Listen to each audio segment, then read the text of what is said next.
Hey viewers, you are watching this Savera and I am Shudha. The conflict in the Middle East has entered its fifth day, with fighting between the United States, Israel and Iran continuing to escalate. The began as a joint US-Israel military operation against Iran has quickly expanded into a wider regional crisis, triggering retaliatory missile and drone strikes and spreading fear across several countries. US and Israeli leaders say the operation has severely damaged Iran's military capabilities. President Donald Trump stated that Iran's Navy, Air Force and key military installations have been essentially knocked out. According to US Central Command, more than 1,700 targets have been struck so far in the joint operation.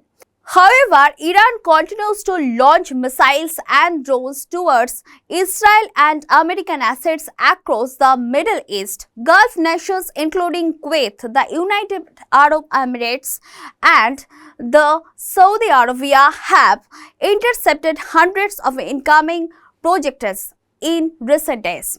And these countries, long prepared for such a scenario, have relied heavily on US-supplied air defense system. Still, questions remain about how long their defenses can hold if attacks continue. The human cost of the war is rising. The US-based Human Rights Activities news agency reports that more than 1,000 people, including children, have been killed in Iran since the fighting began. The group warns that the number is preliminary and could increase. Civilian casualties are also mounting in Lebanon, where Israel has expanded strikes against the Iran-backed militant group Hezbollah. Evacuation orders have been issued for dozens of Lebanese villages. In a dramatic development, initial US-Israel strikes reportedly killed Iran's supreme leader, Ayatollah Ali Khamenei. According to Iran's semi-official Fars news agency, senior Iranian officials are now meeting virtually to select a new supreme leader. Mojtaba Khamenei, the late leader's son, is considered a possible successor. Though details about the leadership transition remain unclear, the conflict has also hit US facilities in the region. American embassies in Saudi Arabia, Kuwait and Lebanon have been closed after several diplomatic sites were struck. A CIA situation, Saudi Arabia and a major US military base in Qatar were also targeted.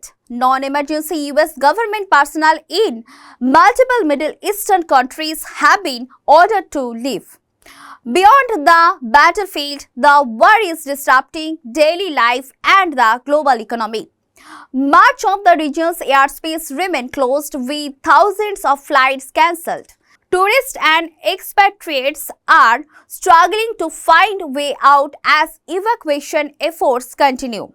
President Trump acknowledged there was no evacuation plan in place before the strikes, but said his administration is now working to assist stranded Americans. European governments are also racing to evacuate their citizens, and meanwhile, global commodity prices have surged amid fears of prolonged instability. At home, US lawmakers remain divided over the conflict, with the Senate vote on the president's war powers expected soon. As the fighting continues, uncertainty hangs over the region, with no clear path to de-escalation in sight. Stay tuned with us for more updates. Do like, comment, share and subscribe the channel.